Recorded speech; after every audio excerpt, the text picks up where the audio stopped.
Ave María Purísima. Sin pecado concebida. Vamos a presentarnos un ratito, aunque sean los nombres y de dónde venimos, ¿no? Porque tenemos caras nuevas, hay gente que ya nos conocemos, ¿no?, de antes, y otra gente que por primera vez nos vemos las caras. Así que vamos a empezar por aquí. Hacemos pasar el micrófono, nombre y de dónde venimos. Adelante. Y al final de todo vamos a dar un aplauso. Vamos a escucharnos nomás y luego el aplauso. Mi nombre Ahí, es Cecilia Martínez y vengo de Cabo. Bien. Mi nombre es Rocío Marino y vengo de Capucu. Mi nombre es Leila Zorrilla y también vengo de Capucu. Sheila. Leila. Mi nombre es Ramona Martínez y también vengo de Capucu. Hermana Daisy Yasmina Acevedo Rubio y también vengo de Capucu. De Colombia. Barranquilla. Francisco de Oliveira, vengo de Asunción. De Capucu. Yo soy Matías Troxler y también soy de acá de Asunción. Vengo de Hola, soy Ani y vengo aquí a 8 cuadras, soy de Asunción.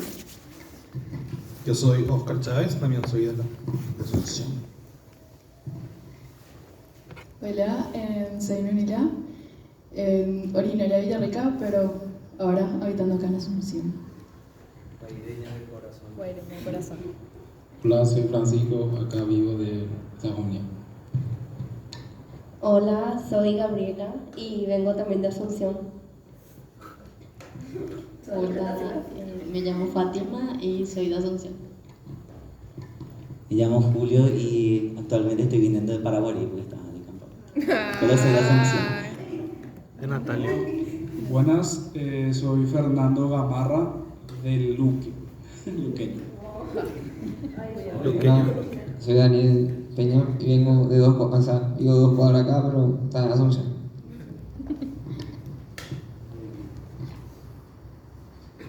Yo soy Fray Edgar y vengo de Republicano, ¿no?, pero soy de Guairá también, así como Nuni. Somos Guairá. Bueno, vamos a darnos un aplauso entonces a todos. Gracias.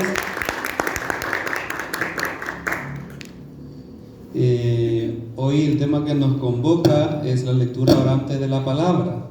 Entonces yo quisiera que dialoguemos en un primer momento, así levantamos la mano y prendemos nuestro micrófono y hablamos.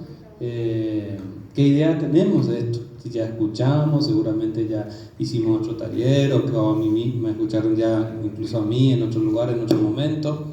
Entonces, ¿qué surge cuando escuchamos o leemos así lectura orante de la palabra? La interpretación. Poder, pre. Sí, puede ser. ¿Otro?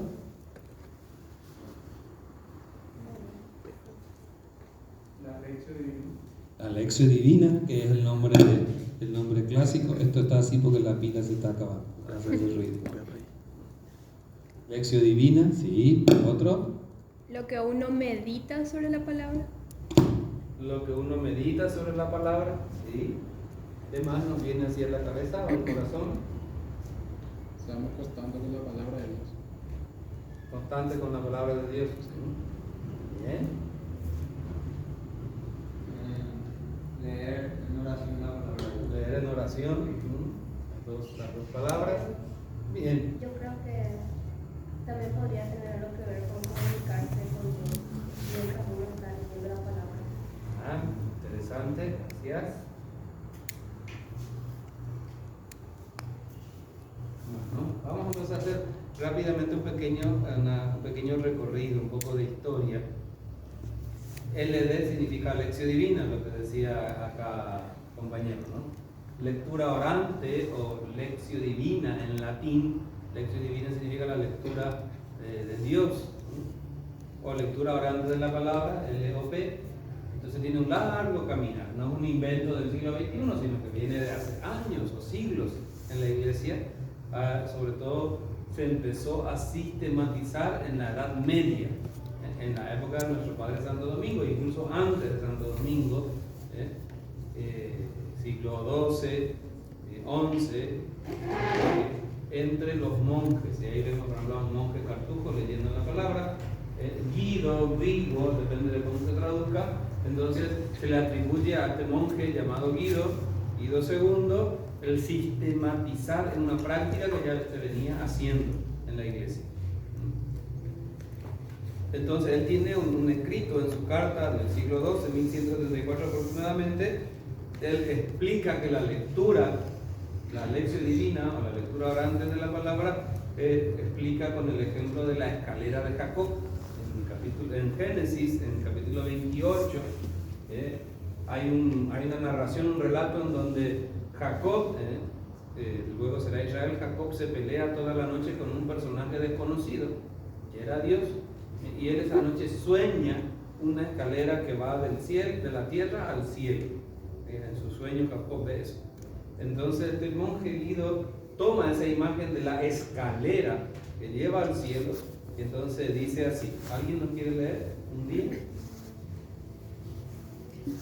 Un día, mientras estaba dedicado al trabajo manual, he comenzado a meditar sobre la actividad espiritual del hombre y de repente se presentaron a mi reflexión 4 peldaños espirituales. 4 peldaños, la escalera, eso que pisamos con ustedes se llama peldaños, ¿verdad?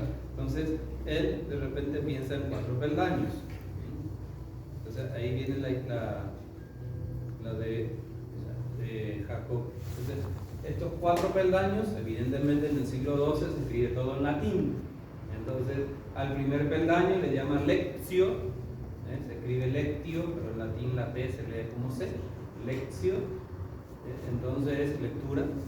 Luego meditatio, aunque se escribe meditatio, se lee meditatio, traducido meditación, oratio, oración, y finalmente contemplatio, contemplación.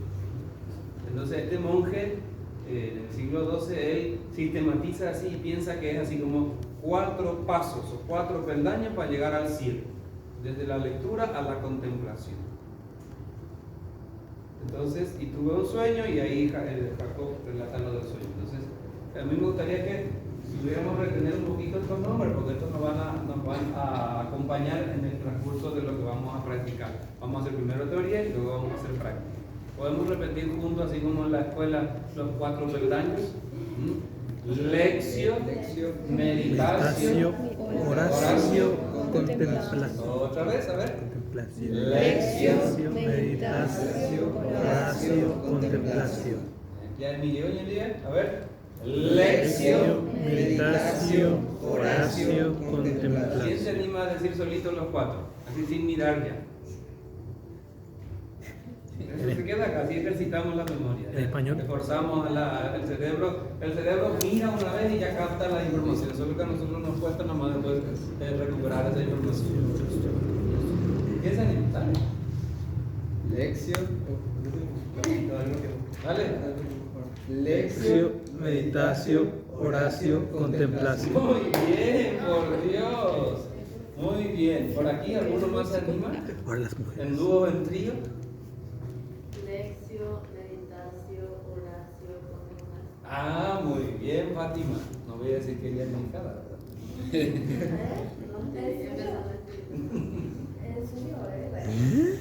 Sí, entonces, muy bien. Repetimos una vez más. Lectio, meditatio, oratio, contemplación. Muy bien. Entonces son las 4 escaleras o 4 pasos. Luego, esto en la Edad Media, siglo XII, nosotros estamos en siglo XXI, estamos entonces hablando casi de 1000 años. 1000 años de prácticas que lleva en la iglesia, con diferentes variaciones, matices, y después se perdió por mucho tiempo y se recuperó de vuelta con el Vaticano II. En 1965 terminó el evento del Vaticano II e invitó a toda la iglesia de vuelta a recuperar esta práctica. Se perdió en el sentido para los fieles, pero en los monasterios y en los conventos siempre estuvo ahí, como quedó reservado para los monjes, monjas, la vida religiosa. Entonces, a partir del Vaticano II, otra vez los obispos, los conciliares, invitaron a toda la iglesia a practicar nuevamente lo que es la lectura orante de la lección. Entonces, acá tenemos otro dibujito que nos ayuda nuevamente el itinerario en 4 pasos, como de diferentes modos, ¿no? Entonces, lectura, meditación, oración, contemplación. Y desde la lectura alguien está leyendo, Vamos a ver si podemos ampliar esto. Va a depender más. Va a depender mucho. Entonces, fíjense, la lectura es el primer momento, el primer paso. La meditación, vamos a ver en qué consiste la meditación. Esto no tiene que ver con la meditación trascendental, con yoga y estar así, esas cosas, ¿verdad? Tiene algo que ver porque hay que hacer silencio y concentrarse, pero estamos en otro registro. Luego entonces los otros dos. Oración. Entonces la oración y finalmente la contemplación, llegar al cielo. Eso era para la mentalidad del monje de Guido, el monje Cartu. Vamos otra vez entonces. Leer. ¿En qué consiste el primer paso? El primer paso es la lectura. Acá todos sabemos leer, entonces no tenemos ninguna dificultad. Pero leer no es un trabajo tan fácil. El hecho de leer no es tan fácil. Yo no sé si todos ustedes tienen experiencia, por ejemplo, cuando escaneamos antes los grandes escáneres. Ahora con el celular ya sacamos foto de un texto y te dice reconocer texto, para reconocer el texto que está ahí. Entonces, y ahora ha mejorado mucho la técnica, pero antes reconocía todo mal, saltaba palabras, sílabas, no era claro. Entonces, la lectura también pasa lo mismo así en nuestro cerebro, en nuestra cabeza. Depende de si hemos aprendido a leer muy tempranamente o tardíamente, o nos cuesta leer o nos gusta leer. Influye mucho qué tipo de lectura vamos a hacer. Piensen nomás, no quiero que me respondan, pero quiero que piensen. ¿Cuánto tiempo leen, por ejemplo, en el día? Fuera de estudiar, fuera de leer noticias, lectura, así por placer, una novela, la Biblia, un libro, una poesía, lo que sea, pero leer. A ver cuánto tiempo yo le dedico y me puedo sorprender del poco tiempo o mucho tiempo que le dedico. O sea, fuera de estudio y fuera de lecturas que hacemos de noticias, no consideramos eso lectura. En ese caso, pues leemos poco. En cambio, en otros lugares o en otros países, por ejemplo, la gente lee mucho más. Uno si se va a Buenos Aires, solo un ejemplo ahí al lado, te vas en el subte o en la parada de colectivo y todo eso, y vos vas a ver jóvenes y gente con su libro en mano, cuando Uruguay en Montevideo, y lee y la mente está esperando colectivo. Qué raro esto, pero pasa. Nosotros podemos hacerlo, sí, evidentemente, y seguramente hay también un loco perdido por ahí que mientras espera el colectivo lee el libro, ¿verdad? O en el colectivo va leyendo, así con nuestro colectivo que va todo así, ¿verdad? Cuento que eso no es tan recomendable, porque Sí, yo ya sé. una vez me puse a leer en el micro y me pasé todo el lugar donde me tenía que bajar. Así que no es buena idea.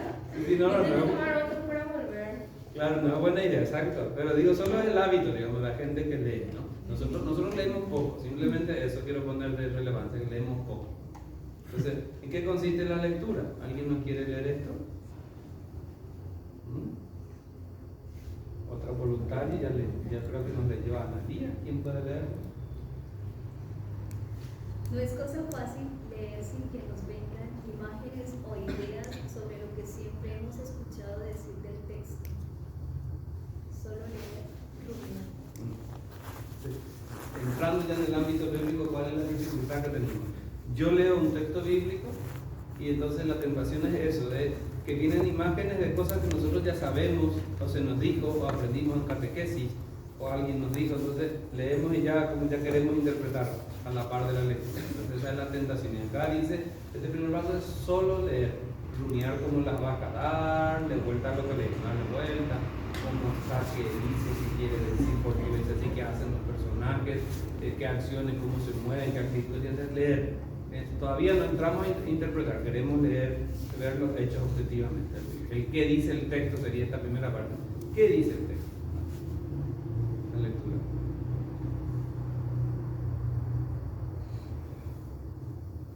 Entonces, ¿qué dice el texto? No lo que decimos o nos han dicho. Por ejemplo, leemos la parábola de la oveja perdida. Ya sabemos la parábola de la oveja perdida, entonces leemos y pasamos encima y nos quedamos con lo que nos dijeron, o que lo que nosotros pensamos que es el texto. Entonces, no, hay que superar eso, ¿no? Es rumiar, comprender la palabra, nos vamos apropiando del texto, repetirlo, incluso hasta memorizar el pasaje, meternos en la historia para contar. hasta ese punto tenemos que llegar entonces en ese primer paso de la lectura. Por ejemplo, cuando alguien te cuenta una historia, un suceso, una anécdota, algo que pasó en la calle, y viene y te cuenta como si lo estuviera viviendo.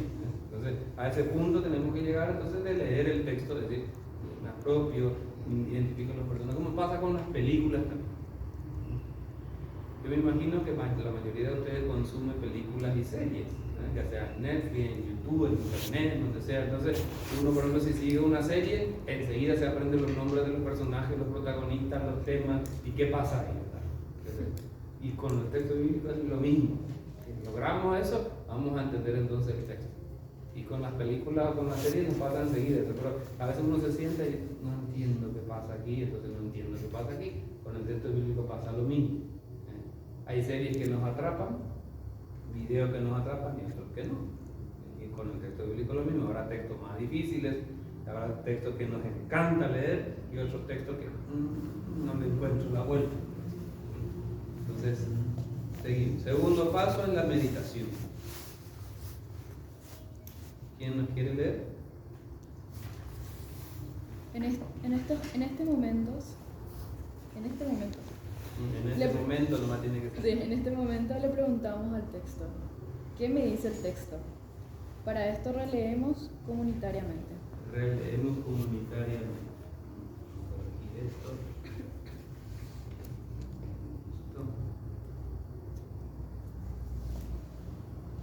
Entonces, le preguntamos, una vez que logramos descubrir qué dice el texto, pasamos al segundo momento, ahora qué me dice. Ahora recién qué me dice a mí. Hay que personalizar, es comunitario porque vamos a hacer en grupo. Esto se hace en comunidad, en grupos, en movimientos, en catequesis, en la escuela, en cualquier lugar podemos hacer, grupos pequeños o grupos grandes. Pero entonces acá pasamos de leer el texto a meditar sobre el texto. A mí, ¿qué me dice? Podemos decir, ¿qué me quiere decir? Una palabra, una frase, un personaje, lo que está pasando, lo que se está diciendo, y me empieza a hacer pum pum en el corazón. Eso es lo que tengo que identificar, y para identificar eso tengo que estar atento. Leo el texto una vez, 2 veces, 3 veces, estuve analizando y de repente ya me llama la atención una palabra o una frase o un personaje. Y me llama la atención y me llama la atención y me hace tucu. Entonces esa es la palabra para mí. Para otra gente será otra palabra, otra frase, otro personaje, o el mismo personaje pero otra actitud del personaje. Entonces, por eso la palabra de Dios es increíblemente dinámica y poderosa. La pregunta es, ¿creemos que la palabra de Dios tiene poder para hablarme, para cambiar mi vida y para cambiar las cosas? Si la respuesta es sí, entonces vamos a leer el texto, vamos a hacer lectura orante y nunca podemos quedar igual que antes. Pero eso es una lectura creyente. Ahora, si yo no creo que la palabra pueda transformar o pueda decirme algo que tenga poder para cambiar las cosas, entonces no. ¿Y por qué yo voy a creer que la palabra tiene poder? ¿Por qué les parece? Una sola respuesta. Y una frase que si no, una sola respuesta. No, ¿por qué les parece que la palabra tiene poder? Porque fue inspirado por Dios. Porque fue inspirado, sí. Analía saca aquí su apunte de la vez pasada. Más lejos todavía. ¿Por qué les parece que la palabra de Dios tiene poder? Porque transforma. ¿Por qué más?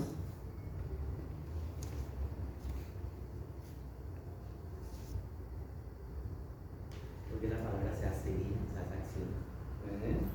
Sí, ¿por qué más? Estamos cerca, pero estamos llegando al meollo de la cuestión. Fernando, ¿no? Dani. Porque creemos en la palabra. Porque creemos en la palabra. Porque llega, porque toca a la persona. Porque toca a la persona. Vamos a ir al fondo de la cuestión. La palabra de Dios, ¿por qué tiene poder? ¿Por qué tiene poder la palabra de Dios? Si fuéramos evangélicos al toque lo sabrían, pero como no somos evangélicos ni protestantes, nos cuesta. Porque todo lo que existe fue hecho por medio de la palabra. Toda la creación fue hecha por medio de la palabra. La creación es obra de la palabra. Eso nos recuerda a Génesis y nos recuerda a Juan. Juan lo dice claramente, ¿no? En el principio era la palabra estaba con Dios y todo fue hecho por él. Porque es la palabra de Dios la que dice, hágase tal cosa y se hace, hágase tal cosa y se hace. Fíjense, es poderosísima la raíz de esto. La creación es fruto de la palabra de Dios. Si yo creo eso, estoy convencido de que tiene poder, tiene esa fuerza, tiene esa dinamis, en griego, de dinámica, pero dinamis, una fuerza intrínseca, ilimitada, porque la creación puede ser por la palabra. De ahí todo lo que ustedes dijeron tienen razón, porque transforma, porque se transmite, porque se comparte, porque toca. ¿Por qué un texto bíblico puede cambiar vidas? Porque hay personas que se convierten, se transforman o se encuentran con Jesús por leer la Biblia. Porque esa no es una palabra muerta. Y aquí, ahí queremos llegar. ¿Verdad? Ahí queremos llegar. Y oramos, oración. En el mundo católico nos hemos limitado mucho, aunque algunos movimientos han recuperado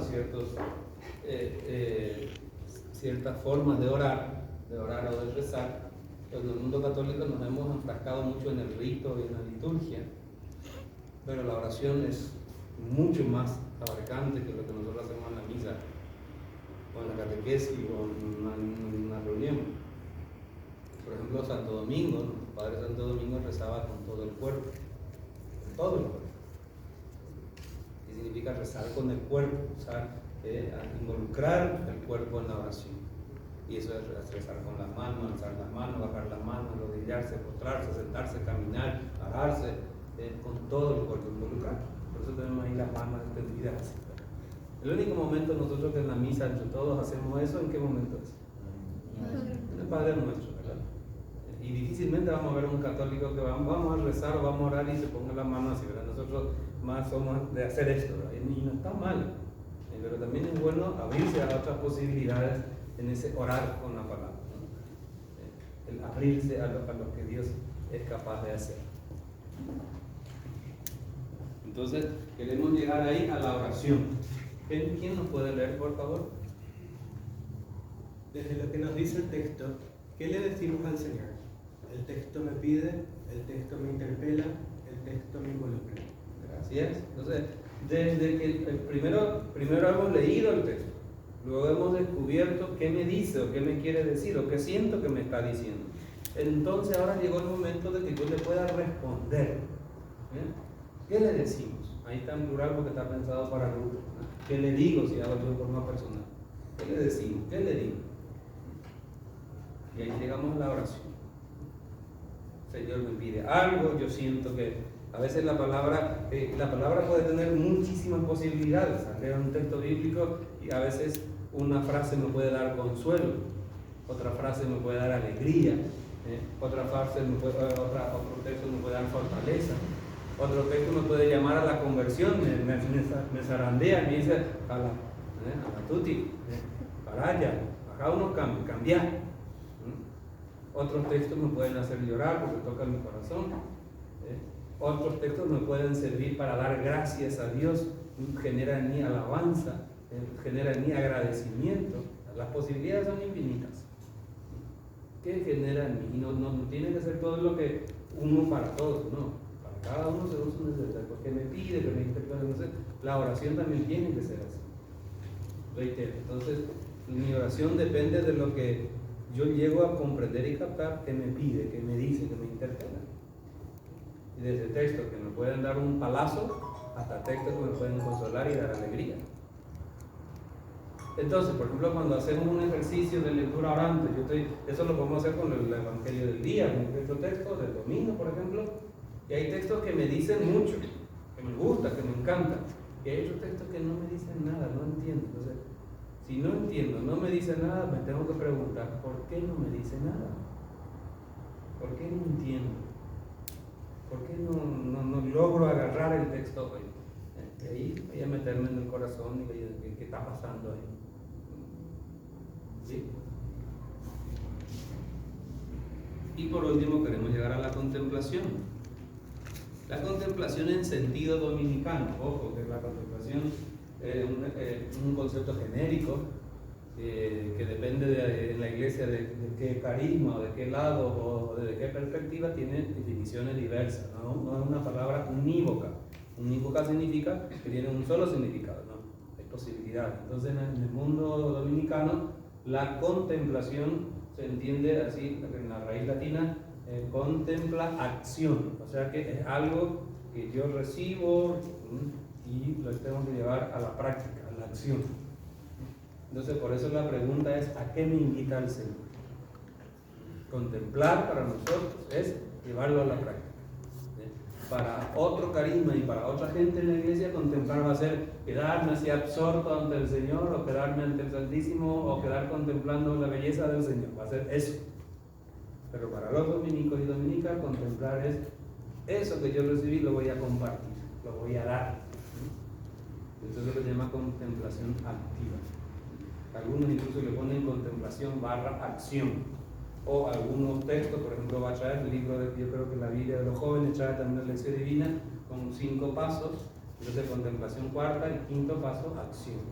Pero nosotros lo entendemos así: contemplación que nos lleva a la acción. ¿A qué nos invita? ¿Qué compromiso asume? Vamos a reiterar entonces los pasos rápidamente y vamos a trabajar en grupos. Primer paso, ¿cuál era? La lección, que consiste en la lectura del texto, y queremos responder a la pregunta: ¿qué dice el texto? ¿Cuál es la pregunta que hay que responder en el primer momento? ¿Qué dice el texto?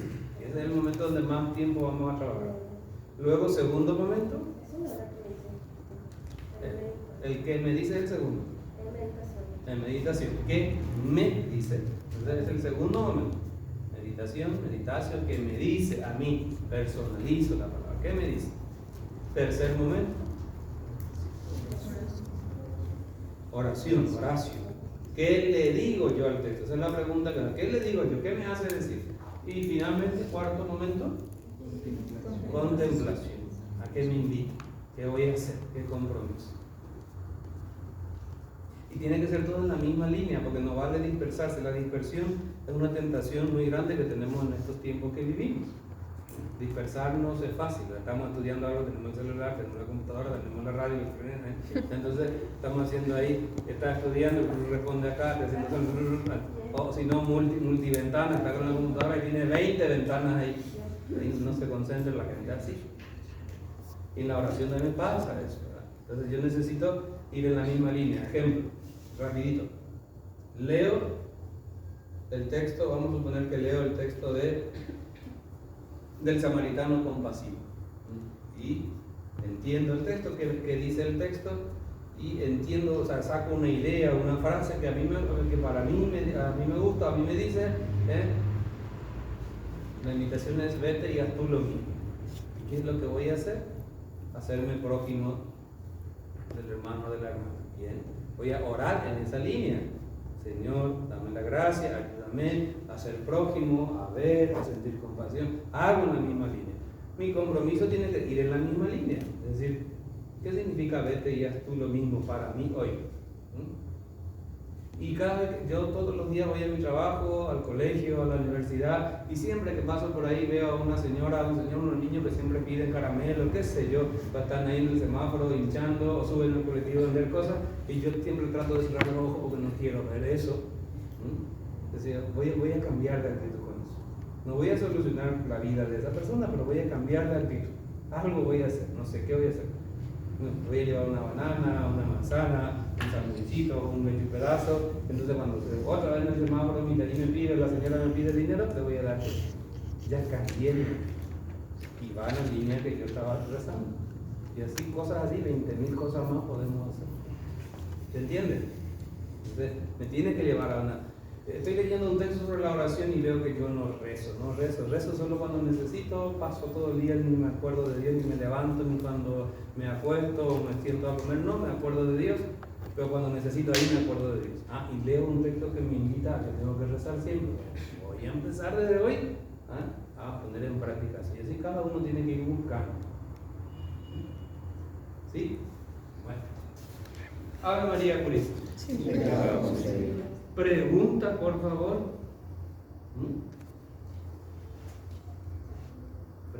preguntas, dudas, comentarios.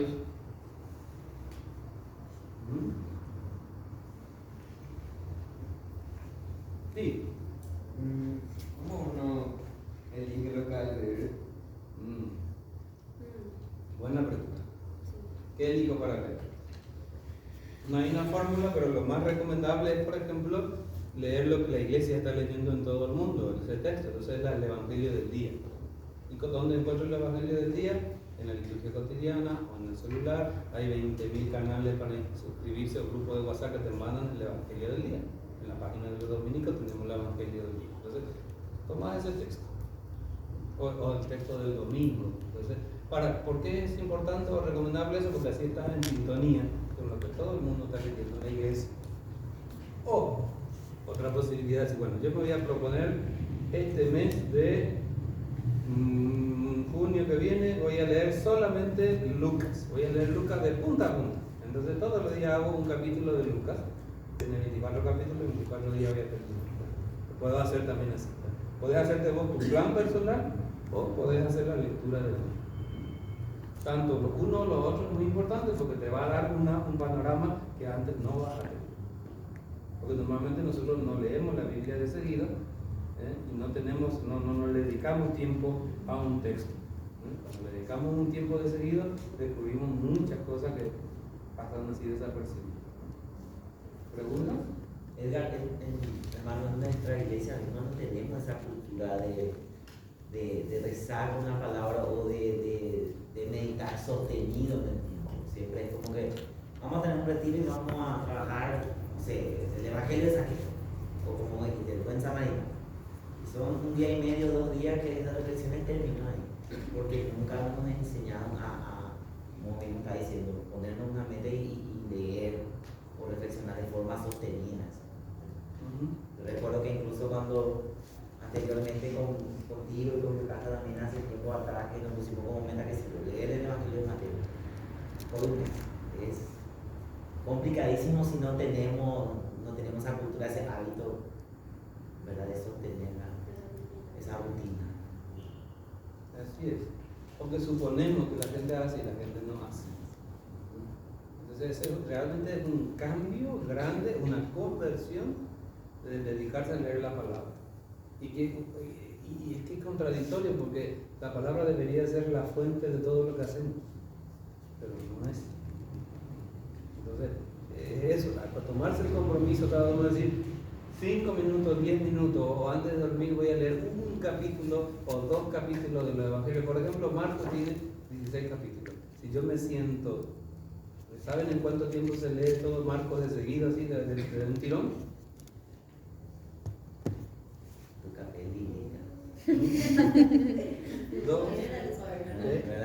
Dos horas y media lleva a leer Marcos, 16 capítulos. Hemos hecho la experiencia en la... Ya vos cronometraste así, 2 horas. No, hemos hecho la experiencia en Argentina cuando estábamos haciendo la licenciatura en Biblia. Éramos 7 compañeros, el profesor nos desafió, dijo, hoy vamos a hacer una lectura seguida de Marcos, y teníamos 3 horas de clase con él. 2 horas y media de seguido sin parar, así.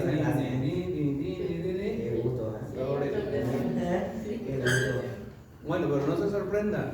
En el medio de la Biblia, en Villarrica, en una parroquia, Santa Lucía, una parroquia así de la periferia, ellos tenían la costumbre en el medio de la Biblia hacer maratón bíblico. Entonces leían 24 horas la palabra en la radio, entonces iban lectores a leer. Entonces empezaban una lectura, entonces y toda la parroquia se involucraba. Y entonces ¿Eso pasa acá en este país? En Villarrica, en Santa Lucía. No lo sé, Rick. Parece falso. Por Dios. Julia Villarrica de Torre. No, hija. Por Dios, Julio, estás dudando de mi experiencia. Sí, no, en esa parroquia se hacía porque vino la pandemia, ¿no? Y fue sorprendente, maratón. Yo sé que en Colombia también en muchos lugares con un minuto, porque esto es cosas de animación bíblica, la pastoral se llama el grupo que trabaja con esto, ¿no? Entonces, 24 horas maratón bíblica, era increíble, era impresionante escuchar en la radio y venía gente, vamos, no ni está leyendo, bueno, ya se presenta otro y dice, bueno, me toca a mí y sigue, me toca a mí y sigue, así, ¿verdad? Y escuchar 24 horas de seguida y narraciones que uno nunca en su vida había escuchado, porque desde el Génesis hasta Apocalipsis, interesantísimo. por ahí hay alguna idea para este grupo, diría, en septiembre hagamos un maratón bíblico, ¿qué sé no, viceversa. Es que no sé. Eso que. Ya. No, pueden hacer si quieren. Se puede hacer, no se puede hacer. Está vendiendo algo, ¿verdad? Sí, de forma camuflada. Sí, ya. Qué buen maqueteroso, ¿verdad? Sí. Tengo gratitud. ¿Pregunta? ¿Qué tal, vamos? Edgar, en serio, ¿hay experiencia? ¿Existe en serio esa experiencia? Por favor. No, pero pregunto yo, si es que se puede ver dónde así investigar. Porque voy a ver si en Facebook, no, porque la radio se transmitía en Santa Lucía, no sé si quedó, porque claro, estamos hablando de antes de la pandemia, 2019, y no sé si quedó, claro, son desde 19 a 22, pasaban muchísimas noticias en las páginas de esa radio, que es Radio Santa Lucía FM. Entonces, puede ser que buscando así encuentres. Y pregunta, de verdad, en nuestra familia dominicana o aquí en la orden presente en Paraguay, ¿ya se tuvo una experiencia similar a esa de tener una maratón de Biblia o estudiar la Biblia así? No. Lo máximo lo que hacemos es esto. Esto es lo que hacemos. Sí, a nivel más de fraile, nosotros hicimos en febrero con los estudiantes un retiro bíblico, que yo ya lo había ofrecido también en San Lorenzo, entonces me dijeron, ¿por qué es lo que vos haces en otro lado y no nos hace a nosotros? Bueno, un retiro bíblico de 3 días, y la verdad fue interesante, con un solo texto, los 3 días. Porque eso no necesita ser para que tomamos de protesta. Pero tranqui. Eso se llama reclamo. Tranqui. Se puede hacer. También, ¿verdad? También la devolución es mejor. Porque es interesante meterse en un texto, porque mi experiencia fue con los salesianos, que le di el retiro en enero, 7 días con un solo texto. Fue duro. Echar, pero después fue bueno. Y entonces vine así un poco apaleado, pero bien porque tuvimos COVID, hubo casos, suspendemos el retiro, no suspendemos, que en enero todavía estaba la cosa fea. En febrero hicimos 5 días con el mismo texto, con el clero de la diócesis de San Pedro, con 20 curas y un monseñor.